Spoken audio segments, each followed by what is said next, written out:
বিলওয়ালিদাইনি ইহসানা, তোমরা মা বাবার সাথে তোমরা ভালো ব্যবহার করো। মা বাবার সাথে ভালো ব্যবহার করো। প্রথমে আল্লাহর ইবাদত, দ্বিতীয় নম্বরে মা বাবার সাথে ভালো ব্যবহার। কিন্তু সাথে সাথে আমার মাও কষ্ট পেয়েছেন।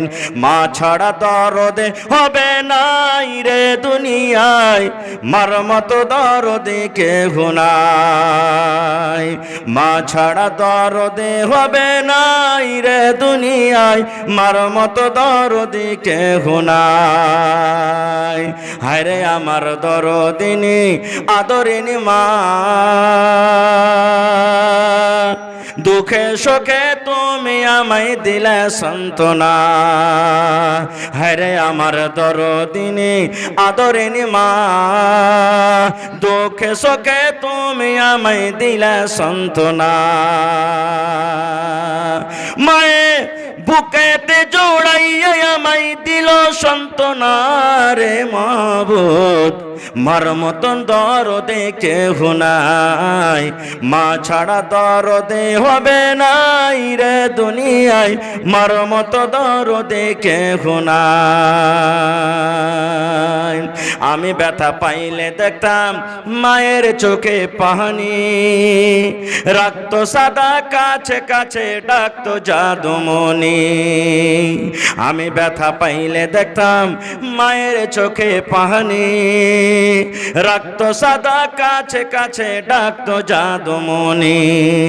মায়ে আমার জন্য করলো দোয়া আল্লাহর দরগায় রে দুনিয়ায়, মার মতো দরদে কেহ নাই। মা ছাড়া দরদে হবে নাই রে দুনিয়ায়, মার মতো দরদে কেহ নাই। আল্লাহ রাব্বুল আলামিন ফয়সালা করে দিয়েছেন। কে ফয়সালা করে দিয়েছেন? আরে দুনিয়ার মানুষ, তোমরা এক আল্লাহর পূজা করো, এক আল্লাহর তোমরা ইবাদত করো, এক আল্লাহর বান্দেগি করো। এবার আল্লাহ রাব্বুল আলামিন বলেন, বান্দারে আল্লাহর ইবাদত বান্দেগি করার পর ওয়া বিল ওয়ালিদাইনি ইহসানা, তোমরা মা বাবার সাথে তোমরা ভালো ব্যবহার করো। মা বাবার সাথে ভালো ব্যবহার করো। প্রথমে আল্লাহর ইবাদত, দ্বিতীয় নম্বরে মা বাবার সাথে ভালো ব্যবহার। কখন ভালো ব্যবহার করতে হবে? কখন মা বাবার আপনার ব্যবহার খিদমতের দরকার? আপনার আব্বা খাটতে পারছেন, দোকানদারি করতে পারছেন, মাঠে চাষ করতে পারছেন, তখন যদি তার ইবাদত, তখন যদি তার খিদমত না করেন তার কিছু যায় আসে না, কারণ খাটতে পারে।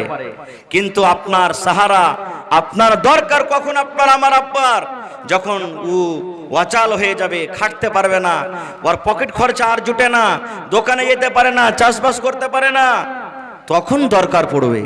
ভাই মুসলমান, আল্লাহ তাআলা সে কথাটা বলেন, ইম্মা ইয়াবলুগান্না ইনদাকাল কিবার আহাদুহুমা আও কিলাহুমা ফালা তাকুল লাহুমা উফফিন ওয়ালা তানহারহুমা। আল্লাহ রাব্বুল আলামিন বলেন, আরে দুনিয়ার মানুষ, মা বাপ তোমার বাড়িতে আছে, মা বাবার মধ্যে যখন দুইজন যখন বয়স্ক হয়ে যাবে, দুইজন যখন বুড়িয়ে যাবে, কিংবা দুজনের মধ্যে যখন একজন বুড়িয়ে যাবে, আল্লাহ রাব্বুল আলামিন বলেন, যখন তার সামনে তোমরা কথা বলবে, ধমক দিয়ে তুমি কথা বলিও না, ঝনকা মেরা তুমি কথা বলিও না। কেমন ভাবে কথা বলতে হবে? আল্লাহ রাব্বুল আলামিন বলেন, বান্দারে ওয়া কুল লাহুমা কাওলান কারীমা, নরম করে কথা বলতে হবে। কেমন করে নরম করে কথা বলতে হবে? ধরেন আপনার মা বাড়িতে আছেন, মা কিংবা বাবা যদি বলেন, বেটারে ও আব্দুল্লাহ, আব্দুর রহমান, লাভার মার্কেট তুই চলে যাবি রে ধন, আমার জন্য দুটা মিষ্টি গালা নিয়ে আসিস রে বেটা, 1 কেজি আপেল নিয়ে আসিস, বেটারে আমার কাপড় ছিঁড়ে গেছে, একটা আমার জন্য কাপড় নিয়ে আসবি। যদি আব্বা বলে, বেটারি আমার লুঙ্গিটা ছিঁড়ে গেছে রে ধন, আমার জন্য একটা তুই সুন্দর লুঙ্গি নিয়ে আসবে। এই মতো যদি আমার আপনার আব্বাজান কোনো কথা বলেন, আল্লাহ বলেন বান্দারে মা বাবার সাথে তুমি চোখ গরম করে কথা বলিও না, ধমক দিয়ে তুমি কথা বলিও না, পারবো না পারবো না পারবো না এভাবে তুমি বলিও না। তুমি যদি গরিব মানুষ হও, তোমার পকেটে যদি টাকা না থাকে, মাকে আদর করে সুন্দর করে বলো মা গো, ও আমার আব্বা জান 2 দিন আপনি থামেন, 3 দিন থামেন, 5 দিন থামেন, আপনার জন্য আমি সুন্দর একটা কাপড় নিয়ে আসবো, আপনার জন্য আমি মিষ্টি নিয়ে আসবো। এইভাবে সুন্দর করে মিষ্টি ভাবে কথা বলতে হবে। আল্লাহ রাব্বুল আলামিন বলেন বান্দারে যেন তোমার কথা শুনে তোমার আব্বার কলিজাতে যেন ধাক্কা না লেগে যায়, যেন তোমার কথাটা শুনে তোমার মায়ের কলিজাতে যেন ধাক্কা না লেগে যায়। এবার আল্লাহ রাব্বুল আলামিন তারপরে বলেন, আরে আমার বান্দা তোমার মা বাবা এত বড় নিয়ামত, মা বাবা এত বড় নিয়ামত, মা বাবাকে এত বড় নিয়ামত করে তোমাকে দিয়েছি, সেই মা বাবার জন্য তোমরা দোয়া করবে। কিভাবে দোয়া করবে?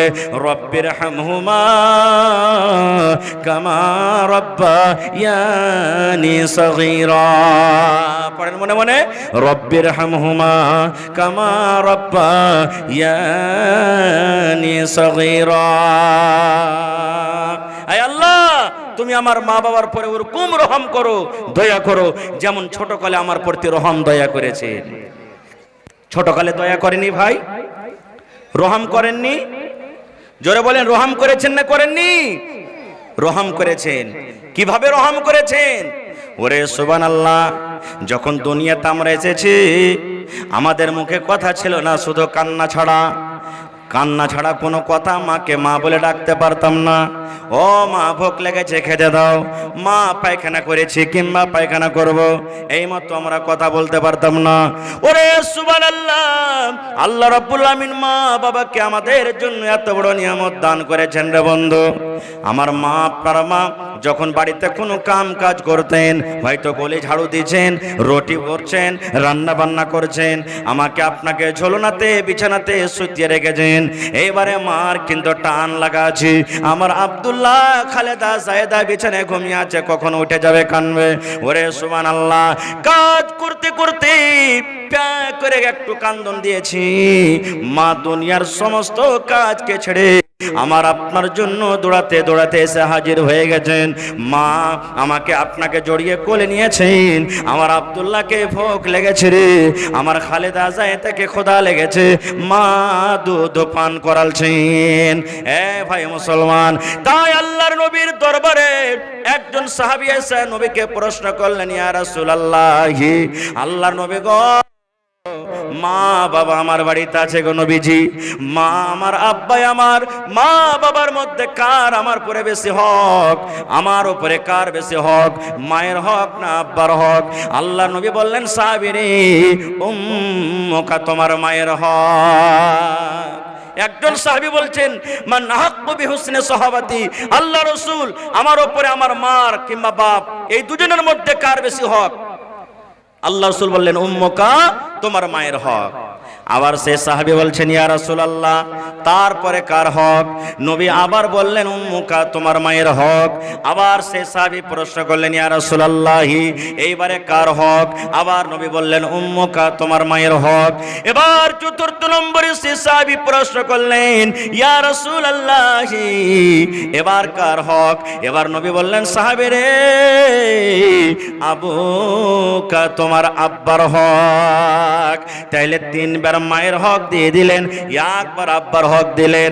বন্ধুরা, তবে এই কথা আমাদেরকে বুঝতে হবে না যে মার বেশি হক, মায়ের খেদমত করব, মার কথা শুনবো, মার কথা মানবো, কিন্তু আব্বার কথা শুনবো না, আব্বার কথা মানবো না, কারণ আব্বার হলো হক কম। এরকম আমাদেরকে বোঝা নিতে হবে না, কারণ আল্লাহ রাব্বুল আমিন মা বাপ দুজনের খেদমত করার কথা বলেছেন, মা বাবার দুজনের খেদমত করার আদেশ করেছেন। এই জন্য এক নজরে আমাদেরকে দুজনকে দেখতে হবে। ভাই মুসলমান, মার হক এই জন্য বেশি হয়ে গেল। ওরে সুবহানাল্লাহ, দুনিয়াতে আমরা যখন আসি, যেদিন আমি মায়ের পেটে যেদিন গর্ভধারণ করলাম, ওরে সুবহানাল্লাহ, আপনারা জানেন বাড়িতে যারা স্ত্রী আছে, স্ত্রীর কষ্ট আমরা দেখি। মায়ের কষ্ট তেমনই হয়েছে আজকে যেমন আমাদের স্ত্রীর কষ্ট হয় যেই দিন সন্তান পেটের ভিতরে আসি। যেমন যেমন দিন যায়, হায়রে মায়ের কষ্ট কিন্তু বেড়ে যায়। বাড়ে কি বাড়ে না? দিন গেল, মাস গেল, মার শরীরটা ভালো ভারী হয়ে যায়। মা বাড়ির কাম কাজ কিন্তু করতে পারে না, মা ভালোভাবে ঝাড়ু দিতে পারে না, মা বাড়িতে কাজ কাম করতে পারেন না। মার কত অসুবিধা হয়। হায়রে মা পেশাব পায়খানা ভালোভাবে করতে পারে না। যখন মায়ের পেটে 4 মাস 5 মাস 6 মাস আমাদের সময় হয়ে যায়, মা সারাদিন কাম কাজ করার পর সন্ধ্যাবেলাতে থালাতে করে মুড়ি নিয়ে, ভাজা নিয়ে, রুটি নিয়ে, ভাত নিয়ে খেতে বেজে যে আল্লাহ রে আল্লাহ, এরকম টাইমে এরকম সময়তে সারাদিনের না খাওয়া মানুষ খেতে বসেছেন। মায়ের পেটে এমন একটা জোর করে ধাক্কা দিয়ে দিলাম, মায়ের পেটে পা দিয়ে এমন করে জোর করে একটা হোড়া দিয়ে দিলাম। হায়রে আমার দরদিনী মা, মা সারাদিনের কাজ করা মানুষ, না খেয়ে মা চোখ দিয়ে ঝরঝর করে পানি ঝরাতে ঝরাতে মা শুয়ে গেলেন। শুধু তা নয় রে ভাই, যেদিন দুনিয়াতে আমরা এসেছি, হায় মায়ের কষ্ট এমন এক একটা ব্যথা আছে, মা দোয়া করেন আল্লাহ রে মরে যাওয়া ভালো, কিন্তু এরকম আর কষ্ট আমি সহ্য করতে পারি না রব্বুল আলামিন। মায়ের মরণ থাকে একদিকে, মায়ের জীবন থাকে একদিকে।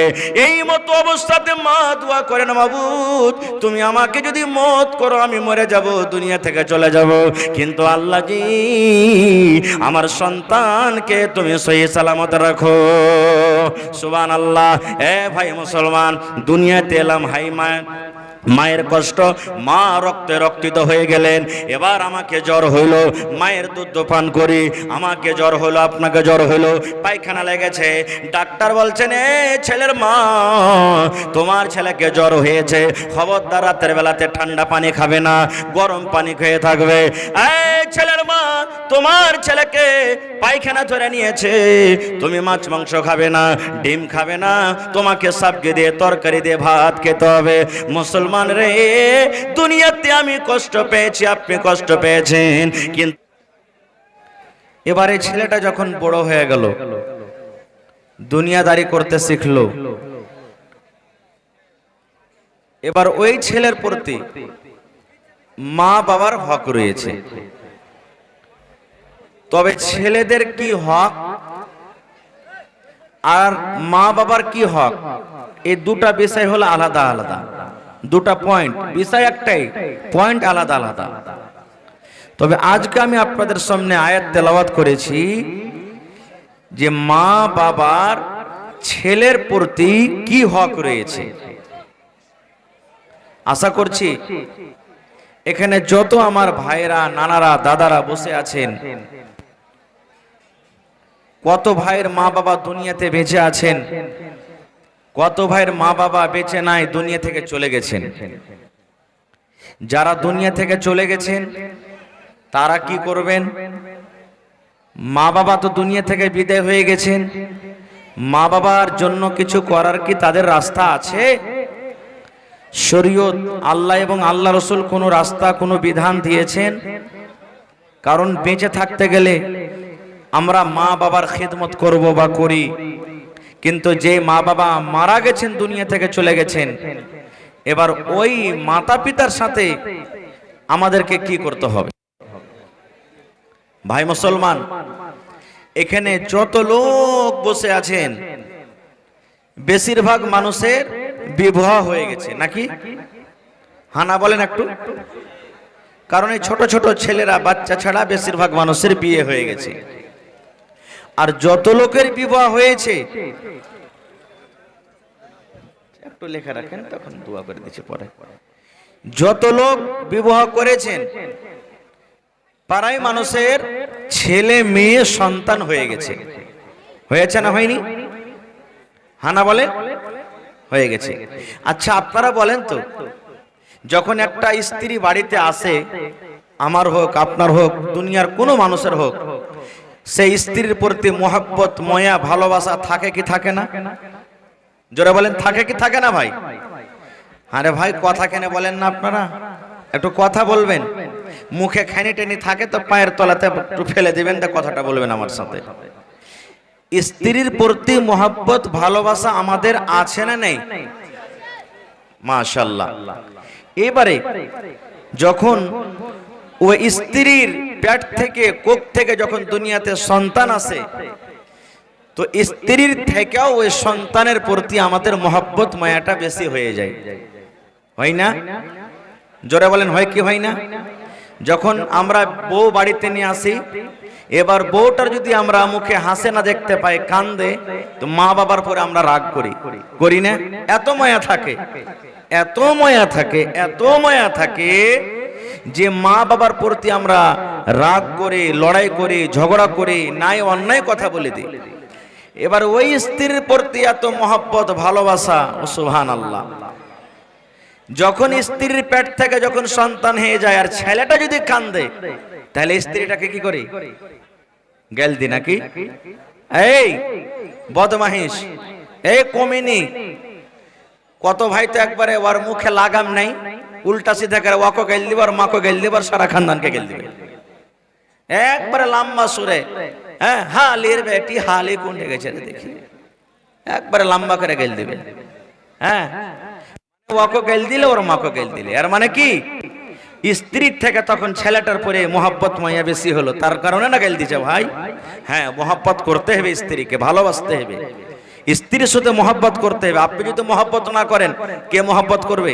আপনার স্ত্রী, আপনি বহু করে স্ত্রী করে বাড়িতে নিয়ে আসলেন, আর আপনি যদি তাকে মোহাব্বত ভালোবাসা না দেন, আর পড়োশির একটা ছেলে যদি মোহাব্বত ভালোবাসা যদি দেয়, তাহলে তারপরে বিচার বসবে না? বসবে না? জোরে বলেন, বিচার বসবে না? বসবে না? এমন মোহাব্বত ভালোবাসা করতে হবে যে আপনার মাথাতে যদি ব্যথা হয়, মাথাখানটা কে দেবে দেয়? স্ত্রী দেবে দেয়।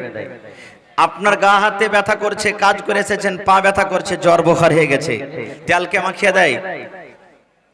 জোরে বলেন, কথা বলেন ভাই, একটু কে দেয়? স্ত্রী দেয়।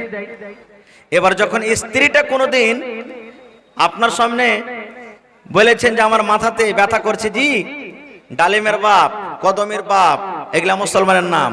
ডালিমে, কদমে, হদলু, বদলু, পেয়ারা, কালনি, কালঠি, এই মুসলমানের নাম এগুলা। পিঙ্কি, রিঙ্কি, চিঙ্কি, পিঙ্কু, টিঙ্কু, চিঙ্কু, এগুলা মুসলমানের বেশিরভাগ নাম রাখে, যেগুলা শরীয়তে কোনো নাম নয় এগুলা। তো আপনাকে বলি, কোনদিন এই মজলিসের মধ্যে একটা লোক হাত তুলে এরকম ভাবে দেখাইতে পারবেন যে মাওলানা আমার স্ত্রীকে আমি আমার জীবনে ওকে মাথাতে কিংবা গা হাতে তেল মেখে পা হাত টিপে দিয়েছি? এরকম কেউ আছে? নেই। যদি আছে তো বলবে না, কারণ যদি আছে তো শরম লাগবে, হাত তুলিয়েন না, না তো তখন ওকে রাগাইবে। কি কে রাগাইবে? ইসলাম মাইয়ার ভাড়ুয়াবে, দেখ দেখ দেখ দেখ, এই মাইয়ার ভাড়ুয়াই এক নম্বর কার। এরকম ভাবে লোকেরা তাকে রাগাইবে, কথা বলবে। ভাইরে, আল্লাহ রসুলের মোহাব্বত ভালোবাসা নিজের বিবির সাথে কেমন ছিলেন, একটা মোহাব্বতের কথা শুনেন। আল্লাহ নবীর স্ত্রী মা আয়েশা রাদিয়াল্লাহু তাআলা আনহা নবীর পাঞ্জরে একদিন বসে আছেন। এই যে আমি চা খাচ্ছি না, মা আয়েশা দুধ খেতেন, দুধ পান করতেন কিংবা পানি পান করতেন। নবীজি দেখছেন আমার স্ত্রী গিলাসে মুখ লাগিয়ে দুধ কিংবা পানি পান করছেন। সুবহানাল্লাহ। মা আয়েশা বলেন, আল্লাহর নবী আমার পাঞ্জরে বসে থাকতেন, আমি গিলাস নিয়ে কটোরা নিয়ে আমি দুধ কিংবা পানি পান করতাম। দয়ার নবী আমার দিকে দেখতেন, আমার বিবি আয়েশা গিলাসের কোন জায়গাতে মুখ লাগায়ে পানি পান করেন, দুধ পান করেন। মা আয়েশা বলেন, ওই দুধ পান করতে করতে কিংবা পানি পান করতে করতে যখন আমি ওই কাটোরাকে, ওই গিলাসটাকে আমি রেখে দিতাম, হয়তো কিছু দুধ এখনো আছে, পানি বেঁচে আছে, আল্লাহর নবী ওই গিলাসটাকে নিয়ে নিতেন। মা আয়েশা নিজে বলেন, যেই জায়গাতে আমি ঠোঁট লাগাই মুখ লাগাই আমি পানি পান করতাম, দয়ার নবী ওই গ্লাসটাকে নিয়ে যেই জায়গাতে আমি মুখ লাগাই পানি পান করতাম, দয়ার নবী ওই জায়গাতে মুখ লাগাই পানি পান করতেন। দেখেন কতখানি মহব্বত ভালোবাসা। শুধু তা নয়, মা আয়েশা আরো বলেন, আমি গোশত ছিঁড়ে ছিঁড়ে খাই, হাড্ডিকে আমি কামড় দিয়ে দিয়ে দিয়ে খাই। নবী আমার দেখছেন আমার বিবি আয়েশা গোশতের কোন জায়গাতে দাঁত লাগায় কামড় দেয়, গোশতের কোন জায়গাতে কামড় দিয়ে দিয়ে দিয়ে দিয়ে খায়। মা আয়েশা রাদিয়াল্লাহু তাআলা আনহা বলেন, আমি ওই খেয়ে যখন ওই পিসটাকে থালাতে রেখে দিলাম, দয়ার নবী পিসটাকে উঠিয়ে নিতেন, আর ওই পিসটাকে উঠিয়ে নেওয়ার পর যেই জায়গাতে মা আয়েশা বলেন আমি দাঁত দিয়ে কামড় দিয়েছি, দয়ার নবী ওই জায়গাতে মুখ লাগাইয়ে কামড় দিতেন। নারে তাকবীর! কেমন মহব্বত ভালোবাসা দেখেন। আর এই জামানার আমার কোনো ভাই ভাত খেতে খেতে যদি খালি থালতে চেটে বেশি হয়ে যায়, আর ওর স্ত্রীর গাটাকে বলে যে হালেমার মারে ভাত কোটা আর পারলাম না তুই খেয়েলে, তো মা খালারা কি বলবেন, এই বেটি হালেমা ওই ছালি মুরগিটাকে দিয়ে তো ভাত কোটা তোর বাপের দিয়ে ভাত কোটা দিয়ে খালে ভরা, খালে সুতা খাইতে পারবে না, তেলিবে কেনে, পেটে আটে না তো, পোটা পড়া কাঞ্জিরা ভাত কে খাবে। আর এই দেখেন নবীর মহব্বত ভালোবাসা দেখেন, আর আমাদের মহব্বত ভালোবাসা দেখেন। সুবহানাল্লাহ। ভাই মুসলমান, মহব্বত ভালোবাসা করতে হবে, কিন্তু বিবি বাড়িতে আছেন, মা বাবাও বাড়িতে আছেন। সুবহানাল্লাহ। এবারে মা বাবার যেটা হক আছে, ওই হকটাকে না দিয়ে বিবির সাথে শুধু মহব্বত ভালোবাসা করবেন, এটা শরীয়ত পছন্দ করে না। একটা ঘটনা বলি আপনাদের সামনে। হযরত ইব্রাহিম আলাইহিস সালাম, হযরত ইব্রাহিম আলাইহিস সালাম বেটা ইসমাইলের বাড়িতে ঘুরতে গেলেন। আমরা যেমন বেটার বাড়িতে ঘুরতে যাই, বেটা হয়তো এ গ্রামে আছে, মা বাপ অন্য গ্রামে আছে, এরকম হয় কি হয় না? তো বেটার বাড়ি ঘুরতে গেলেন, ঘুরতে গেলেন, তো যেই টাইমে ঘুরতে গেলেন বেটার বাড়ি বেড়াইতে গেলেন, ওই টাইমে কিন্তু ইসমাইল নবী বাড়িতে নেই, শিকারি গেছেন, মাঠে কামে কাজে গেছেন। বহু কিন্তু চিনে না যে এটা হলো আমার শ্বশুর। সালাম দিলেন, বাড়িতে ঢুকলেন, বসতে দিলেন। ইব্রাহিম নবী বলছেন, মা তোমার স্বামী ইসমাইল কই? বলছে শিকারিতে গেছেন, মাঠে কাম কাজে গেছেন। কেমন আছো তোমরা? কিভাবে তোমাদের সংসারটা কাটে? তো বহু নাশুকরি করেছেন। নাশুকরি কি জানেন? ভালো জীবনটা কাটে না, কখন খেতে পাচ্ছে কখন পাই না, জামাই লোকের কথা। মহিলারা এত নাশুকরি, এত নাশুকরি, দেখবেন ওর নাশুকরিটা দেখবেন, যখন কোনো ভাইয়ের বিয়ে লাগবে, আলমারিতে গদরেজে 3 খান 4 খান 1000-1500 টাকা দামের কাপড় ভরা আছে, আর যখন বিয়ে লাগবে দুদিন আগে বলবে, ডাবলুর বা কি হয়েছে জি, আমার হদলার যে বিহাটা লাগলো, তো কাল কি পিন্ধে যাবো বিহা খেতে। দেখেন 3 খান কাপড় ভরা আছে আলমারিতে, আর বলবে যে কি পিন্ধে যাব।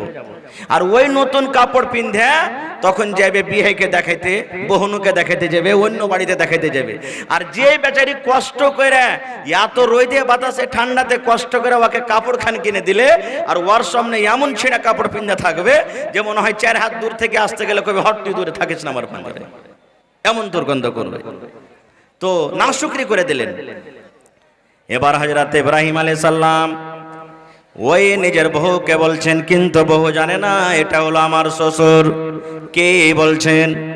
বলছেন আল্লাহর বান্দিরে, তোমার স্বামী ইসমাইল যখন বাড়িতে আসবে, সন্ধ্যাবেলাতে কিংবা যে কোনো টাইমে যখন বাড়িতে ঢুকবে, আমার সালাম তুমি জানিয়ে দিও, আর তোমার স্বামীকে তুমি এলান করে দিও, বলে দিও যে তোমার বাড়ির চৌখাট ভালো নয়, এই তোমার বাড়ির চৌখাট যা আছে চৌখাটটা ঠিকঠাক নাই, কারণ এই চৌখাট তুমি পাল্টা দাও, চৌখাটকে তুমি বদলে দাও। তোমার স্বামী যখন বাড়িতে আসবে আমার সালাম দিয়ে দিও, আর ওকে বলিও যে এই বাড়ির চৌখাটটা যেন বদলে লাই। সুবহানাল্লাহ। হযরত ইসমাঈল আলাইহিস সালাম বাড়িতে ঢুকলেন, বিবিকে বলছেন আমার বাড়ি থেকে এসেছিলেন নাকি? না তো হ্যাঁ, একটা বুড়া মানুষ বাড়িতে এসেছিলেন। কি বলেছেন? বলছে স্বামী গো, আপনার কথা বলেছেন যখন বাড়িতে আসবে আমার সালামটা তাকে জানিয়ে দিও, আর এই কথাটা বলে দিও এই বাড়ির চৌখাট ভালো নয়, এই দয়া করে যেন ইসমাইল এই চৌখাটটাকে পাল্টে দেয়।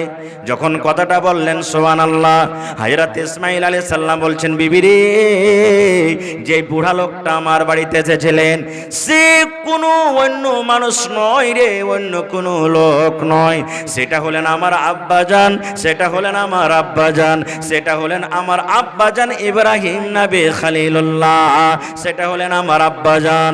এই আমার ভালোবাসা বিবি শুনে নাও, তোমার ব্যবহারে, তোমার চরিত্রতে, তোমার আখলাকে আমার আব্বাজান খুশি হয়নি, আমার আব্বাজান নারাজ হয়ে গেছেন, তোমার চরিত্রটা আমার আব্বাজানকে ভালো লাগেনি, এই জন্য আমাকে আদেশ করেছেন যে এই বাড়ির চৌখাট পাল্টে দিও।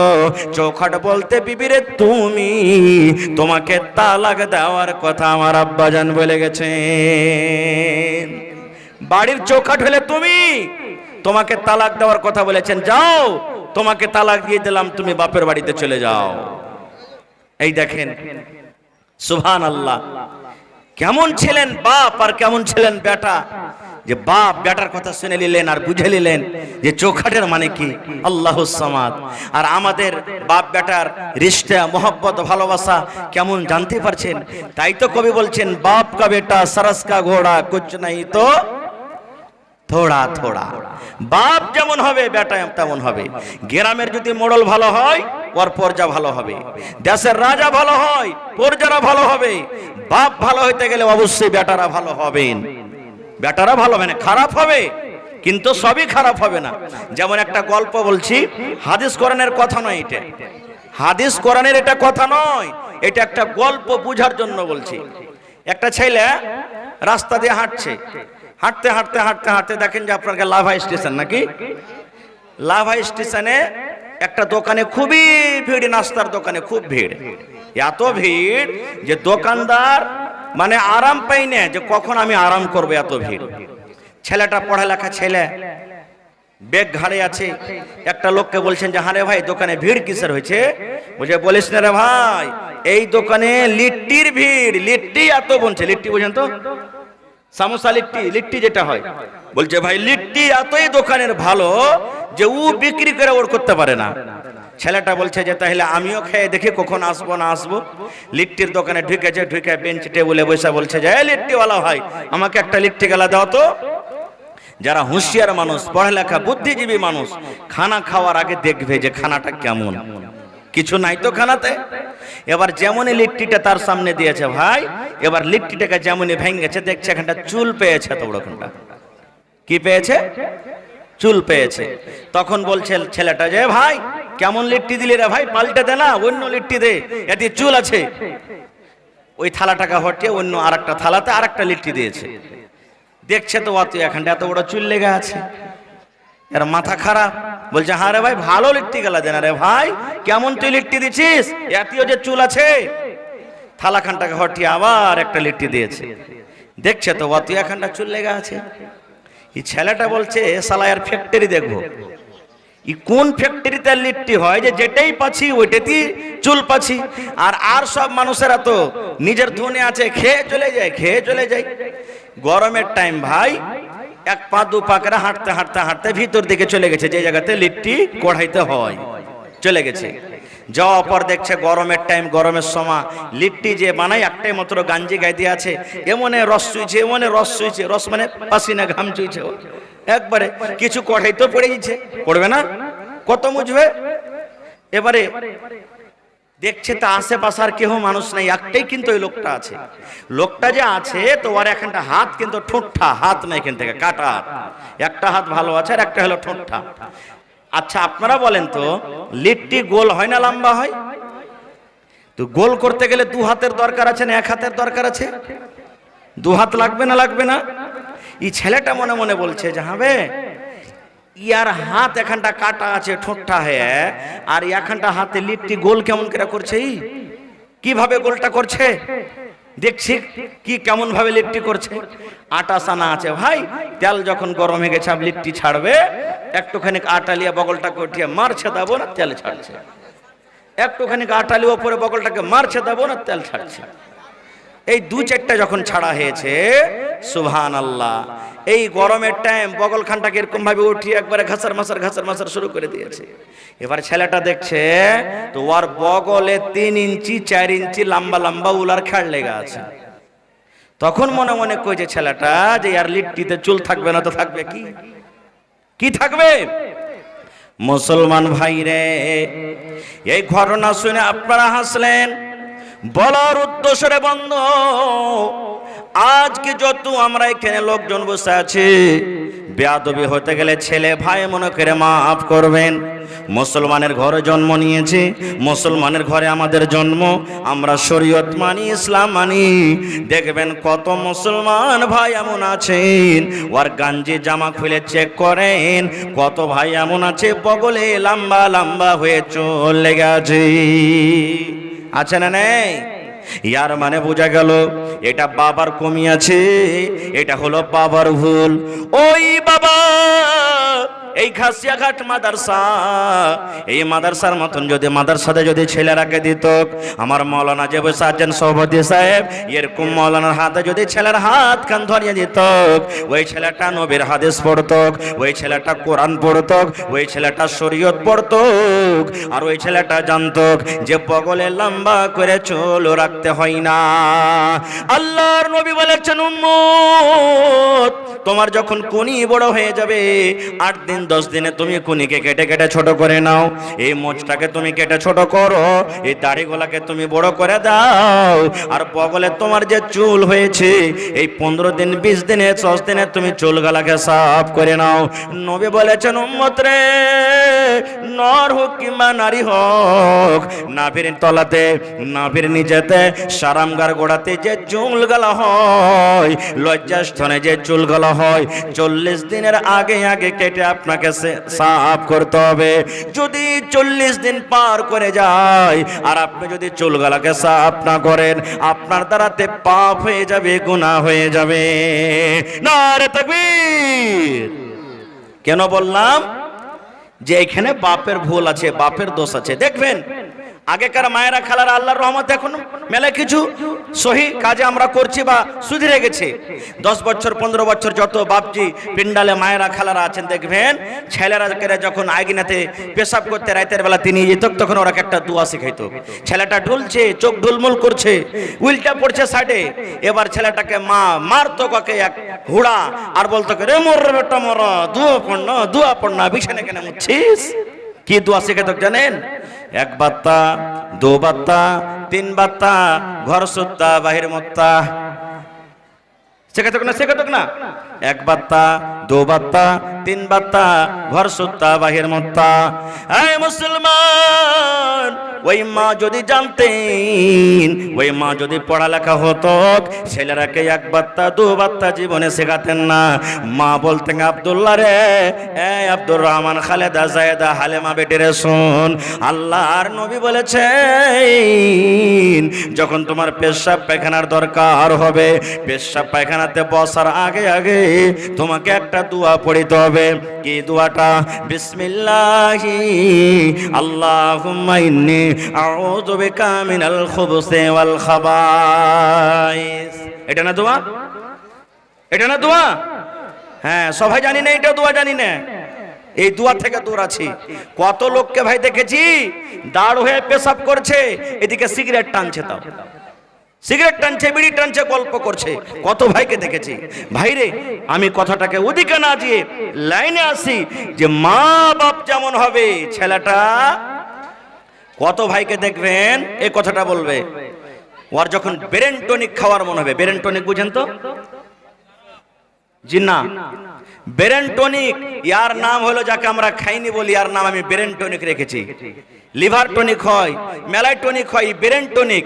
দেখবেন ভাইরা যারা খাইনি খেয়েছে না, এর ব্রেন কাজ করবে না, আমি লিয়ে 1 চুটকি, তখন দেখছি কাজ কেমন করে হয়েছে, দেখছে এর নাম ব্রেন টনিক।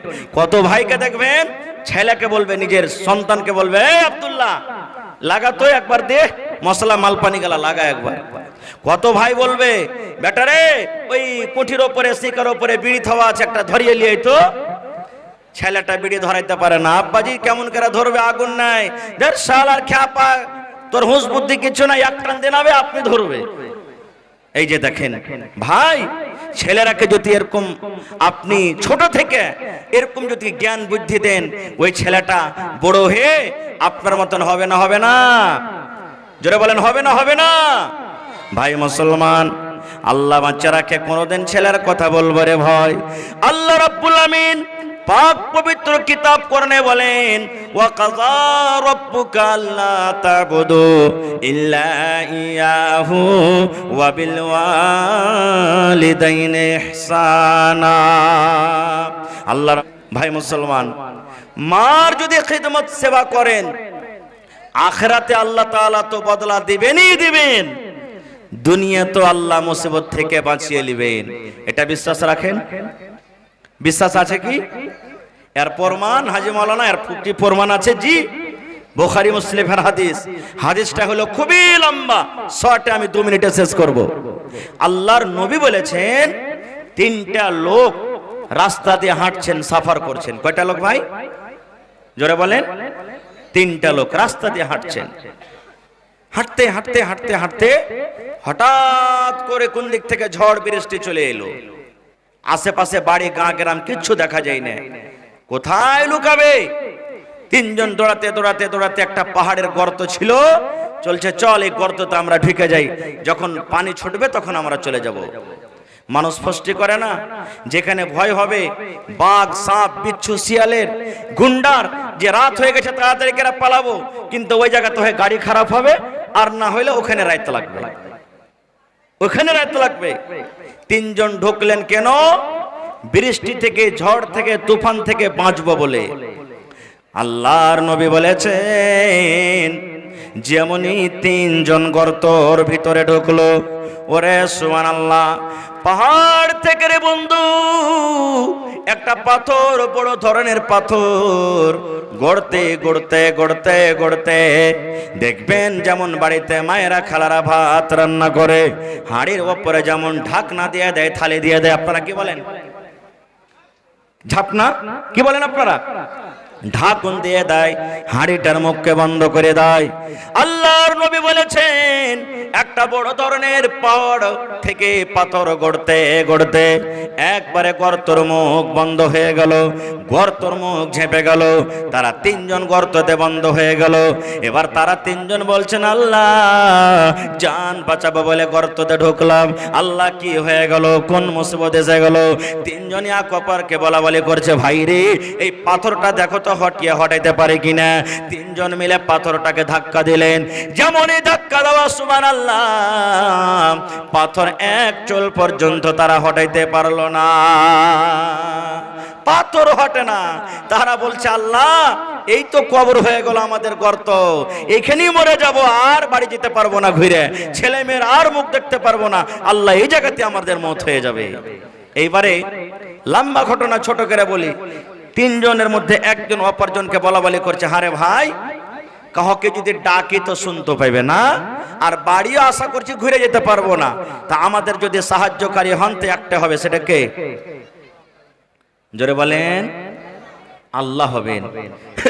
তো ভাইরি, জীবনে কি এরকম আমরা কি কোনো কাজ করেছি যে কাজটা যদি আল্লাহ তাবারক ওয়া তাআলার সামনে রাখি আর বলি, মাবুদ এই কাজটা যদি তোমাকে রাজি করার জন্য করে থাকে, তো আজকে এই পাথর হটিয়ে এই মুসিবত থেকে আল্লাহ বাঁচিয়ে নাও, এরকম কি কোনো কাজ করেছি?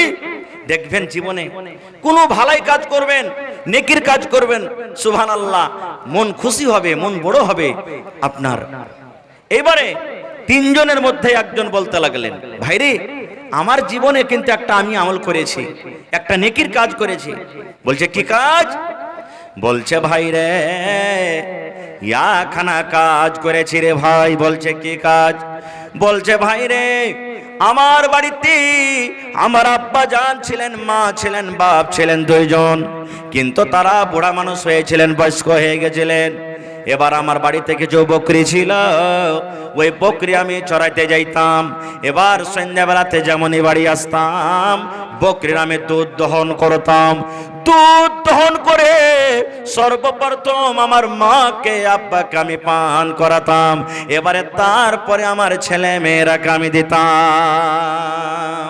এটা আমার আমল, যে প্রথমে দুধ দহন করে কাকে দিতাম? জোরে বলেন। মা বাপকে, তারপরে ছেলে মেয়েকে দিতাম। একদিনকার ঘটনা, আমি অনেক দূর বকরি চড়াইতে চলে গেলাম। আস্তে আস্তে রাত হয়ে গেল। যেমনই আমি বাড়িতে ঢুকলাম, দেখছি আমার মা বাপ দুজনও কিন্তু ঘুমিয়ে গেছেন। দুজনই ঘুমিয়ে গেছেন, মা বাবা দুজনই ঘুমিয়ে গেছেন। এবার আমি দুধ দহন করলাম, পেয়ালাতে আমি দুধ নিয়ে বাড়িতে ঢুকলাম। আমার ছেলেরা মেয়েরা পায়ের গোড়াতে গোড়াতে পাঞ্জরে হাঁটে আর বলে, আব্বা দুধ দাও, আব্বা দুধ দাও।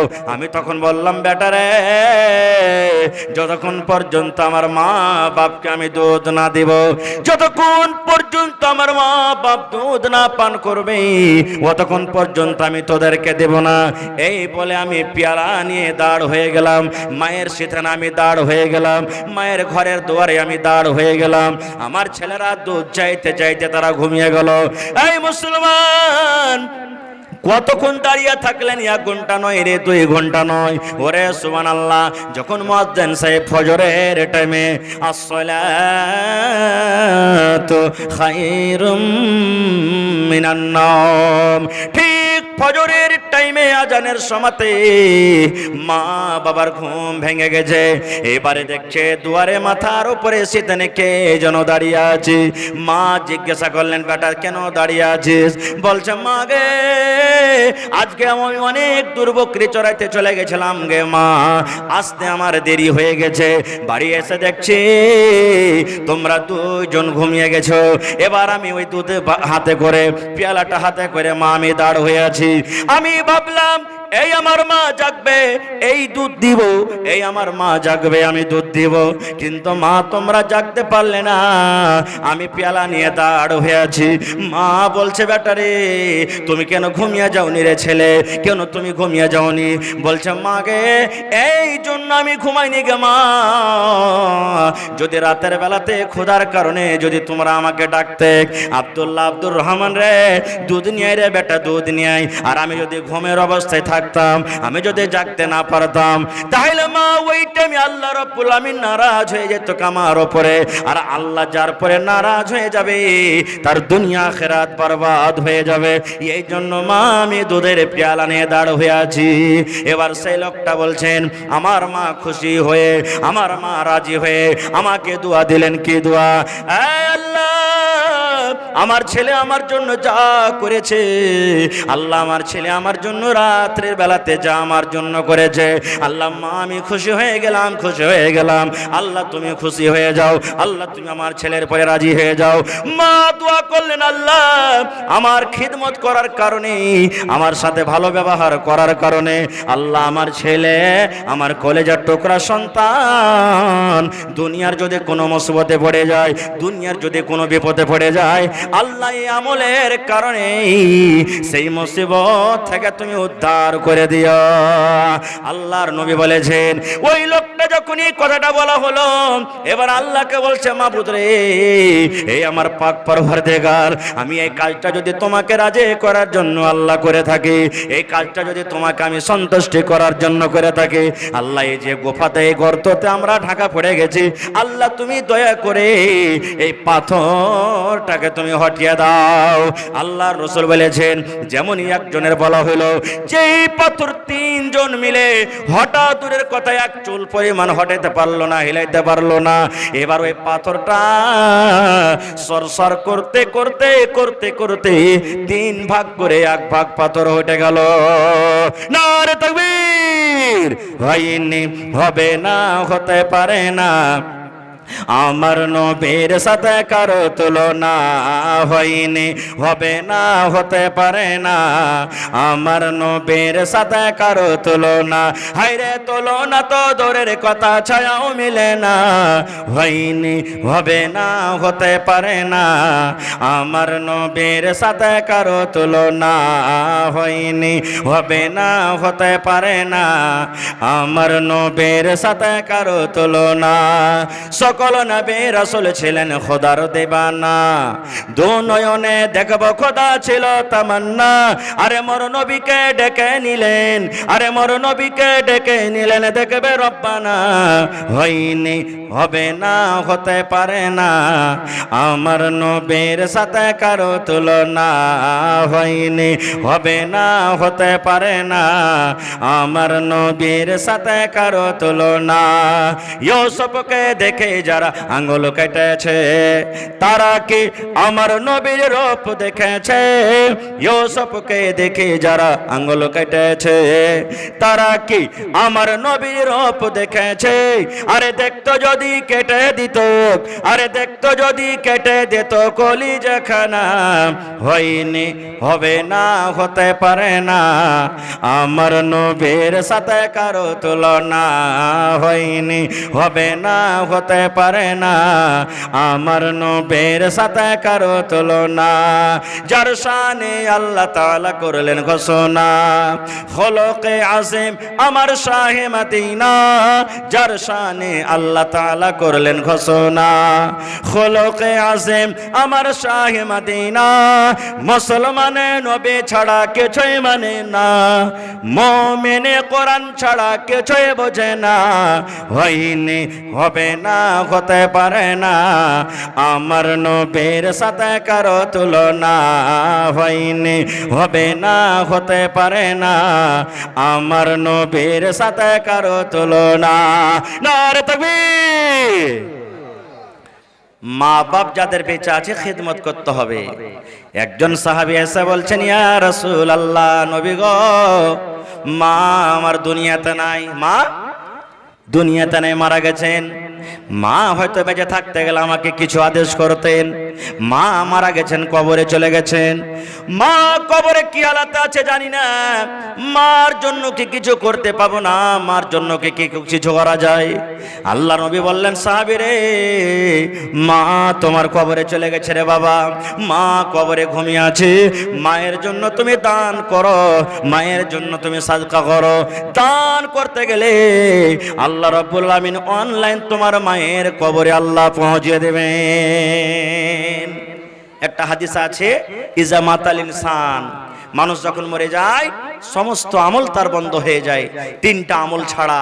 তার মধ্যে একটা আমল হলো, দয়ার রাসূল বলেছেন, তোমার মা বাবার জন্য তুমি দোয়া করো, দান করো, আল্লাহ তাআলা তোমার এই দান কিংবা দোয়াটাকে কবরে পৌঁছে দিবে। ভাই আমার, তবে আমাদের মা বাবার প্রতি মহব্বত ভালোবাসা আছে না নাই ভাই? জোরে বলেন, মার প্রতি মহব্বত ভালোবাসা আছে না নেই? আছে। ভাইরে, আজকে দেখি কতটুক মা বাবার প্রতি মহব্বত ভালোবাসা আছে। আজকে একটু পরীক্ষা করব আমি। এই ঘাসিয়াঘাট অঞ্চল, ঘাসিয়াঘাট গ্রামের, ঘাসিয়াঘাট এলাকার ভাইয়েরকে একটু পরীক্ষা করব যে সত্য মা বাপকে ভালোবাসেন কি বাসেন না। বেশি আমি আপনাদের কাছে চাহাবো না। কয় পারা কোরআন আছে ভাই? জোরে বলেন। 30 পারা কোরআন। এক পারার বদলাতে মাত্র 1 টাকার 1000। ইচ্ছা করলে একটা লোকই 30,000 টাকা দিয়ে দিতে পারে। না হইলে 10,000 করে 3 জন, না হইলে 5,000 করে 6 জন, না হইলে 15,000 টাকা করে 2 জন। আর যদি না পারেন তো 2,000 টাকা করে 15 জন। এটাও না পারেন তাহলে ভাই 1000 করে 30 জন। এটাও যদি না পারেন তাহলে 500 টাকা করে টাকা 60 জন। দেখি কোন আল্লাহর বান্দা আছেন 1000, 2000, 500 এক পারা করে কোরআনের দাম মাত্র 30 পারা কোরআনের দাম আপনাদের কাছে চেয়েছি। কমিটির লোককে বলবো মা খালারকে পিন্ডালের চাদর দিয়ে পাঠিয়ে দেন। মায়েরাকে বলবো, খালারাকে বলবো, এই আমার মা খালা দাদি নানিরা চাদর ভর্তি করে আপনারা দান দিয়ে পাঠান। কারণ এই দানটা আপনার আল্লাহ তাবারাক ওয়া তাআলা সাদকায়ে জারিয়া হিসাবে আল্লাহ কবুল করবেন। গলার হার, নাকের নাকমণি, হাতের পায়ের গহনা যা আছে খুলে খুলে খুলে এই জালসাতে দিয়ে পাঠান, আপনারা অন্তর থেকে আপনাদের জন্য দোয়া করে দিব। এই দেখেন, সর্বপ্রথম এক পারা কোরআনের দাম একজন আমার কোনো ভাই কিনা, এটা কে দিয়েছেন? বেনামিতে 1000, আর আরো একজন ভাই আমার 1000 দু পারা কোরআনের দাম হয়ে গেল। এটা কেসেন ভাই, মাশাআল্লাহ। এই দেখেন